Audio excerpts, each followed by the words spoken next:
Oh, hello, great readers. I'm Belchan. I'm Nimakong. I'm Banchan. In this class, I'll read to all of you a part of Great Expectations. S. Ah. Great Expectations. Charles Dickens. Chapter 28. It was clear that I must repair to our town next day, and in the first flow of my repentance, it was equally clear that I must stay at Joe's. But when I had secured my box place by tomorrow's coach, and had been down to Mr. Pockets and back, I was not by any means convinced on the last point, and began to invent reasons and make excuses for putting up at the Blue Boar. I should be an inconvenience at Joe's. I was not expected, and my bed would not be ready. I should be too far from Miss Eversham's, and she was exacting and mightn't like it. All other swindlers upon earth are nothing to the self-swindlers, and with such pretences did I cheat myself. Surely a curious thing, that I should innocently take a bad half-crown if somebody else's manufacture is reasonable enough. Money, an obliging stranger, under pretence of compactly folding up my banknotes for security's sake, abstracts the notes and gives me no chills. But what is his sleight of hand to mine? When I fold up my own nutshawls and pass them on myself as notes. Having settled that, I must go to the Blue Boar. My mind was much disturbed by indecision whether or not to take the Avenger, archway of the Blue Boar's posting yard. It was almost solemn to imagine him casually produced in the tailor's shop, and confounding the disrespectful senses of Trabb's. On the other hand, Trabb's boy might worm himself into his intimacy and tell him things. Or, reckless and desperate wretch as I knew he could be, might see him in the high street, my patroness, too, might hear of him, and not approve. On the whole, I resolved to leave the Avenger behind. It was the afternoon coach by which I had taken my place, and then, as winter had now come round, I should not arrive at my destination until 2 or 3 hours after dark. Our time of starting from the Cross Keys was 2 o'clock. I arrived on the ground with a quarter of an hour to spare, if he could possibly help it. At that time it was customary to carry convicts down to the dockyards by stagecoach, as I had often heard of them in the capacity of outside passengers. Over the coach roof, I had no cause to be surprised when Herbert, meeting me in the yard, came up and told me there were 2 convicts going down with me. You don't mind them? And all? Said Herbert. I can't pretend that I do like them, and I suppose you don't particularly. Tea? There they are, said Herbert, coming out of the tap. They had been treating their guard, I suppose, for they had a gaoler with them, and all 3 came out wiping their mouths on their hands. The 2 convicts were handcuffed together, and had irons on their luxuriance of a pattern that I knew well. They wore the dress that I likewise knew well. Their keeper had a brace of pistols, and carried a thick knob bludgeon under his arm, but he was on terms of good understanding with them, and stood with them beside him, looking on at the putting to of the horses. At the moment, and he the curator, One was a taller and stouter man than the other, and appeared as a matter of course, according to the mysterious ways of the world, both convict and free, to have had allotted to him the smaller suit of clothes. His arms and legs were like great pink cushions of those shapes, and his attire disguised him absurdly. But I knew his half-closed eye at one glance. Budgeman on a Saturday night, and he brought me down with his invisible gun. If he had never seen me in his life, he looked across at me, and his eye praised my watch chain, and then he incidentally spat and said something to the convict, and they laughed and slewed themselves round with a clink of their coupling manacle, and looked at something else. The great numbers on their backs, as if they were street doors. Their coarse mangy ungainly outer surface, as if they were lower animals. Their hind legs, apologetically garlanded with pocket handkerchiefs, and the way in which old prison looked at them and kept from them, made them, as Herbert had said, a most disagreeable and degraded spectacle. But this was not the worst of it. By a family removing from London, front behind the coachman, Harry Pin, a choleric gentleman, who had taken the fourth place on that seat, flew into a most violent passion, villainous company, and that it was poisonous, and pernicious, and infamous, and shameful, and I don't know what else. At this time the coach was ready and the coachman impatient, and we were all preparing to get up.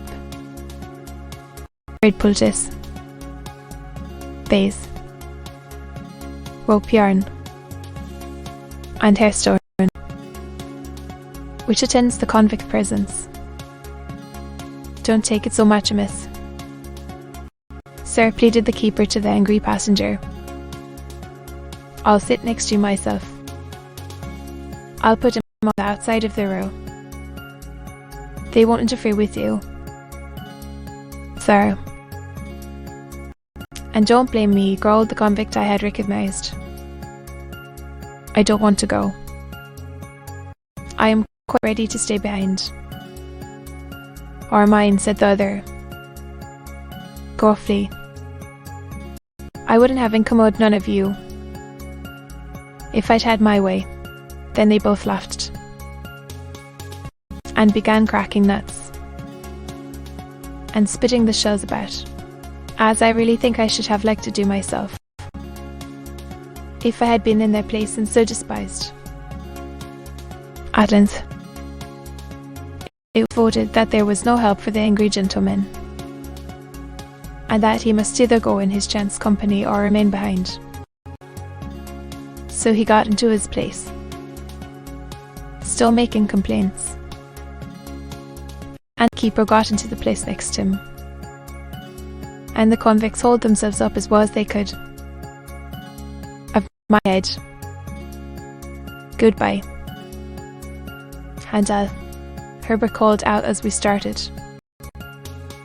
I thought what a blessed fortune it was that he had found another name for me then, Pip. It's impossible to express with what acuteness I felt the convicts breathing, not only on the back of my head, but all along my spine. The sensation was like being touched in the marrow with some pungent and searching acid. It set my very teeth on edge. He seemed to have more breathing business to do than another man, and to make more noise in doing it. And I was conscious of growing high-shouldered on one side, in my shrinking endeavours to fend him off. The weather was miserably raw, and the two cursed the cold. It made us all lethargic before we had gone far, and when we had left the halfway house behind, We habitually dozed and shivered and was silent. I dozed off myself. This creature before losing sight of him, and how it could best be done. Horses. I woke in a fright and took the question up again. But I must have lost it longer than I had thought. Our lamps. I traced marsh country and the cold damp wind that blew at us, carrying forward for warmth and make me a screen against the wind. The convicts were closer to me than before. The very first word I heard them interchange as I became conscious were the words of my own thought. How did he get him? Said the convict I had never seen. How should I know? Returned the other. He had him stowed away so much. Given by friends. I wish, said the other, with a bitter curse upon the cold. 2 £1 notes. 2 £1 notes. I'd sell all the friends I ever had for one, and think it a blessed good bargain. Well, half a minute. Behind a pile of timber in the dockyard I were going to be discharged. Yes. I was. Would I find out that boy that had fed him and kept his secret, and give him them 2 £1 notes? Yes. I would. More fool you, growled the other. I'd have spent him on a man. He would does and drink. He must have been a green one, not a hacksport. Different gangs and different ships. He was tried again for prison breaking, and was Thatcher the only time he worked out. A must beastly place. Mudbanked. Best. Swanhill. And worked. Swanhill. Best. They both execrated the place in very strong language, and gradually growled themselves out, and had nothing left to say. After overhearing this dialogue, the highway, but for feeling certain that the man had no suspicion of my identity. Indeed, I was not only so changed in the course of nature, but so differently dressed and so differently circumstanced, that it was not at all likely he could have known me without accidental help. Still, the coincidence of our being together in the coach, a moment connect me, in his hearing, with my name. For this reason, I resolved to alight as soon as we touched the town, and put myself out of his hearing. This device I executed successfully. My little portmanteau was in the boot under my feet. I had but to turn a hinge to get it out. I threw it down before me, got down after it, and was left at the first lamp on the first stones of the town pavement. As to the convicts, they went their way with the coach, and I knew at what point they would be spirited off to the river. In my fancy, I heard the gruff give way. Black water. I could not have said what I was afraid of, for my fear was altogether undefined and vague. But there was great fear upon me. As I walked on to the hotel, I felt that a dread, much exceeding the mere apprehension of a painful or disagreeable recognition, made me tremble. I am confident that it took no distinctness of shape, that it was the revival for a few minutes of the terror of childhood. The coffee room at the Blue Boar was empty, and I had not only ordered my dinner there, but had sat down to it before the waiter knew me. As soon as he had apologised for the remissness of his memory, he asked me if he should send boots for Mr. Bumblecook. No, said I.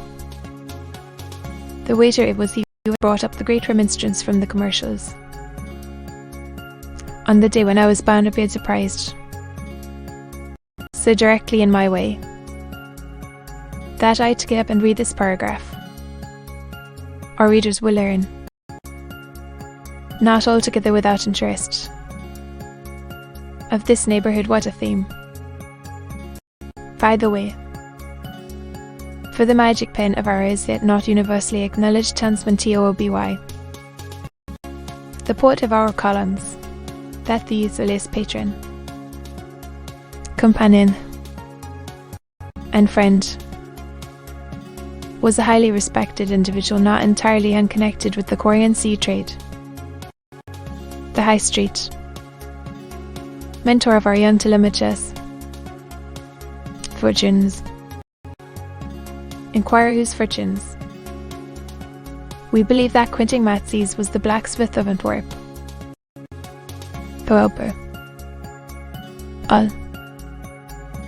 entertain a conviction, based upon large experience, that if in the days of my prosperity I had gone to the North Pole, I should have met somebody there, wandering Esquimaux or civilized men.